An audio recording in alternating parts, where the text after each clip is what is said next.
ప్రకృతి వ్యవసాయంలో 18 ఏళ్ల అనుభవం. సేంద్రియ పద్ధతిలో పండించిన ఆర్గానిక్ బియ్యం, మచిలీపట్నం సన్న బియ్యం, 1 సంవత్సరం పాత బియ్యం, 25 కేజీల బస్తా కేవలం 1750 రూపాయలు మాత్రమే. మరిన్ని వివరాలకు సంప్రదించండి 7908679140. సార్, ఈరోజు రాష్ట్రంలో క్రైమ్ రేటు గతంలో కన్నా ఇప్పుడు తగ్గింది అని చెప్పి రాజేంద్రనాథ్ రెడ్డి గారు నేను ప్రెస్ మీట్ పెట్టి మరీ చెప్పిన పరిస్థితి మనం చూసాం. అసలు దీని మీద మీ అభిప్రాయం?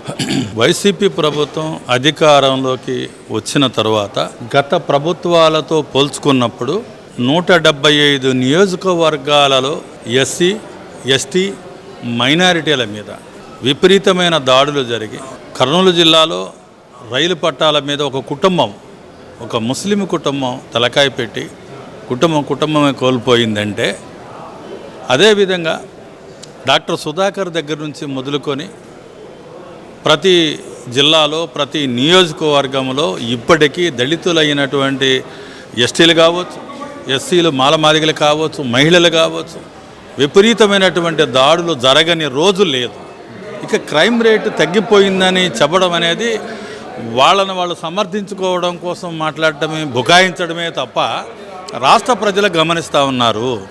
ఈ రాష్ట్రంలో ఏ ప్రభుత్వం చేయనంతగా క్రూరమైన, అంటే ప్రభుత్వమే కొన్ని సందర్భాల్లో ఇన్వాల్వ్ అయ్యి వాళ్లకు వ్యతిరేకుల మీద దాడులు చేసిన సందర్భాలను తీసుకుంటే, అది ఎన్నికల సందర్భంలో కావచ్చు, పంచాయతీ ఎలక్షన్స్లో కావచ్చు, లేదా వాళ్ళ ఆధిపత్యానికి వ్యతిరేకంగా ఎవరైనా మాట్లాడిన వాళ్ళ మీద కావచ్చు, మరి ముఖ్యంగా ఎస్సీ, ఎస్టీ ఇలా మీదే కాకుండా వాళ్ళకు చెందినటువంటి మహిళల మీద కూడా పెద్ద ఎత్తున దాడులు జరిగి హత్యలు జరిగినటువంటి సందర్భాలు, మరి మానభంగాలు జరిగిన సందర్భాలు భారతదేశంతో కంపేర్ చేసినప్పుడు ఈ రాష్ట్రంలోనే క్రైమ్ రేటు విపరీతంగా పెరిగిందని అనేక గణాంకాలు చెప్తా ఉన్నాయి.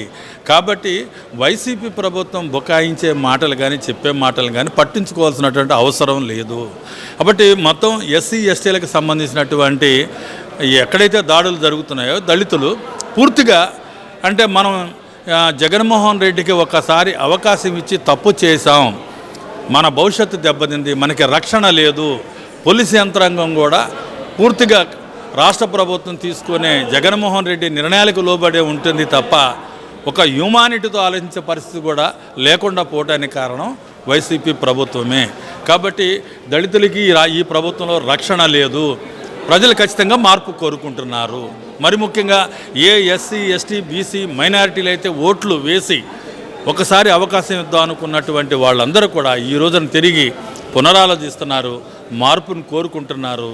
ఈ ప్రభుత్వానికి సపోర్ట్ చేసినందుకు ఇవాళ చాలామంది మనం వాట్సాప్లో, ఫేస్బుక్లో, మీడియాలో, సోషల్ మీడియాలో చూస్తున్నప్పుడు చెప్పు తీసుకుని వాళ్ళే కొట్టుకుంటున్న పరిస్థితి ఉందంటే ఆ ప్రభుత్వం ఎటువంటి పరిస్థితుల్లో ఉందో ఒకసారి ఆలోచిస్తే మరి దళిత సెక్టార్ అయితే మాత్రం పూర్తిగా వ్యతిరేకత ఉంది అనే దాన్ని మాత్రం అయితే చెప్పగలం. ఈరోజు ప్రధానంగా దళితుల అంశమే తీసుకుంటే ఈ దాళ్ళు, వాళ్ళకి ఇస్తున్న సంక్షేమ పథకాలన్నింటినీ కూడా ఈ ప్రభుత్వం పూర్తిగా నిర్వీర్యం చేసేసిందని చెప్పి రాష్ట్రం అంతా మాట్లాడుకుంటున్న అంశమే. ఇప్పుడు తాజాగా వైఎస్ఆర్సీపీలో ఉన్న ఎమ్మెల్యేలు కానీ, ఎంపీలు కానీ ఎక్కువగా ఈసారి సీట్ల పరంగా కానీ, రాజకీయ పరంగా కానీ నష్టపోతుంది ఎస్సీ, ఎస్టీ సామాజిక వర్గానికి సంబంధించిన నాయకులే అనేది ఇప్పుడు చాలా స్పష్టంగా కనిపిస్తున్న అంశం.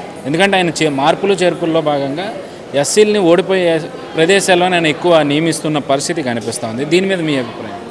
ఇప్పుడు ఎర్రగొండపాలెంలో ఇప్పుడు మంత్రిగా ఉన్నటువంటి ఎస్సీ సామాజిక వర్గానికి చెందిన ఆదిమూలపు సురేష్ గారు గత ఎన్నడూ కూడా అక్కడే పోటీ చేశారు.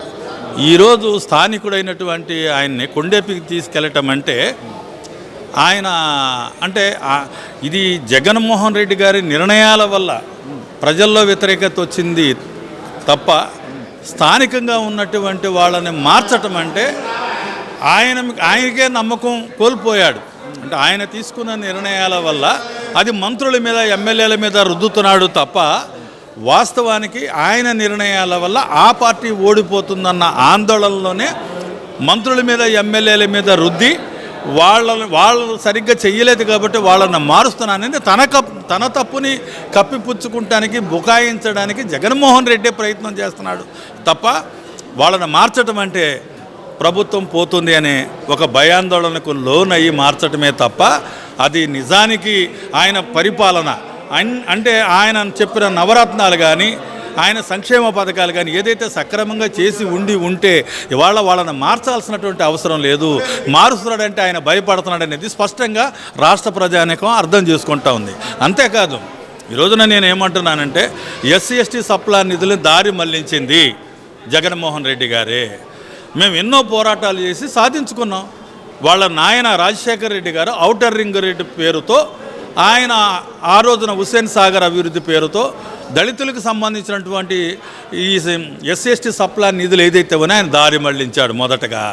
తర్వాత మేము దాన్ని పోరాటం చేసి చట్టం చేసి ఆ విధంగా పక్కకు దారి మళ్ళకూడదని మేము ఎన్నో పోరాటాలు చేసి సాధించుకున్న దాన్ని తిరిగి జగన్మోహన్ రెడ్డి గారు ఇవాళ నవరత్నాల పేరుతో తీసుకెళ్ళి వాళ్ళకి అందజేయటం వల్ల ఎస్సీ ఎస్టీలకు సంబంధించినటువంటి నిధులు దారి మళ్లించాడని మెజారిటీకి ఎవరైతే ఆయనకు ఓట్లు వేశారో వాళ్ళు ఖచ్చితంగా ఈరోజు వ్యతిరేకిస్తున్నటువంటి పరిస్థితి ఉంది. ఇవాళ ఎస్సీ కార్పొరేషన్ని 3 కార్పొరేషన్లుగా చేశారు. మాదిగా, మాలా, రెల్లి కార్పొరేషన్లు చేశారు. బాగానే ఉంది. కానీ ఆ రిజర్వేషన్ అదే ఆ కార్పొరేషన్లు ఏర్పాటు చేసిన ఇప్పటికి 4.5 సంవత్సరాలు దాటిపోయినప్పుడు కూడా ఈ రోజుకి చైర్మన్లు అలంకారప్రాయంగానే ఉన్నారు. ఈ రోజుకి వాళ్ళకి ఎలాంటి రైట్స్ లేవు, దానికి ఎలాంటి నిధులు కేటాయించలేదు. అంటే భారతదేశంలో అనేక రాష్ట్రాలకు సంబంధించిన ముఖ్యమంత్రులు ఎవరైతే ఉన్నారో రాజ్యాంగబద్ధంగా ఏర్పరచబడినటువంటి షెడ్యూల్ క్యాస్ట్కి సంబంధించినటువంటి ఏ సంక్షేమ పథకాలు అయితే ఉన్నాయో వాళ్ళ జోలికి ఈరోజు కూడా ఎవరు వెళ్ళలేదు. కానీ ఈ ఆంధ్రప్రదేశ్ ముఖ్యమంత్రి జగన్మోహన్ రెడ్డి గారు ప్రత్యేకించి ఈ నిధుల్ని దారి మళ్లించి ఈ నిధులు లేకుండా చేసినటువంటి ఘనత 27 పథకాలని ఎస్సీ ఎస్టీలకు సంబంధించిన 27 పథకాలని భారతదేశ చరిత్రలో రద్దు చేసి మొండిగా వెళ్ళిన ముఖ్యమంత్రి ఎవరైనా ఉంటే ఆయన జగన్మోహన్ రెడ్డి గారే. ఖచ్చితంగా ఈ ప్రభుత్వానికి మనం ఓట్లేసి 151 సీట్లు గెలిపించి అధికారాన్ని ఇచ్చి ఈ రోజున ఎస్సీ ఎస్టీల అభివృద్ధిని మనం కోల్పోయామన్న ఆందోళనలో వాళ్ళు ఉన్నారు. గతంలో మరి చంద్రబాబు నాయుడు ఆయన అధికారంలో ఉన్నప్పుడు ఇవాళ దళితులకి ఎస్సీ ఎస్టీలకి ఇన్నోవా కార్లు ఇవ్వటం అనేది చిన్న విషయం కాదు. ఎన్ఎస్ఎఫ్డిసి పథకం కింద సెంట్రల్ గవర్నమెంట్ వచ్చిన నిధుల్ని ఈ రాష్ట్ర ప్రభుత్వం ఆనాడు చంద్రబాబు నాయుడు గారి హయాంలో, తెలుగుదేశం హయాంలో ఇవాళ ఎస్సీ ఎస్టీలకి ఏదైనా కార్లు వచ్చాయంటే అది ఆయన చేసినటువంటి కృషే. కానీ ఈ రోజున జగన్మోహన్ రెడ్డి గారి అధికారంలోకి వచ్చిన తర్వాత సెంట్రల్ ఫండ్స్ కూడా దారి మళ్లించి వాళ్ళ పార్టీ ప్రయోజనాల కోసం వాడుకున్నారు తప్ప ఎస్సీ ఎస్టీల అభివృద్ధి కోసం ఎక్కడ వాళ్ళు కృషి చేయలేదు. ఉన్న పథకాలని రద్దు చేశారు. దళితుల మీద దాడులు చేస్తే పోలీసు యంత్రాంగం కూడా పట్టించుకునేటువంటి పరిస్థితి ఉంది ఈ రాష్ట్రంలో. అంటే క్రైమ్ రేటు విపరీతంగా పెరిగింది. దళితులకి ఇవాళ ఉపాధి లేకుండా పోయింది. ఇవాళ భూమి కొనుగోలు పథకం కూడా లేదు. ఇవాళ విదేశీ విద్య లేదు. ఇవాళ బెస్ట్ అవైలబుల్ స్కూల్స్ లేవు పిల్లలు చదువుకోవడానికి. ప్రాథమిక స్కూళ్ళు తీసేశాడు.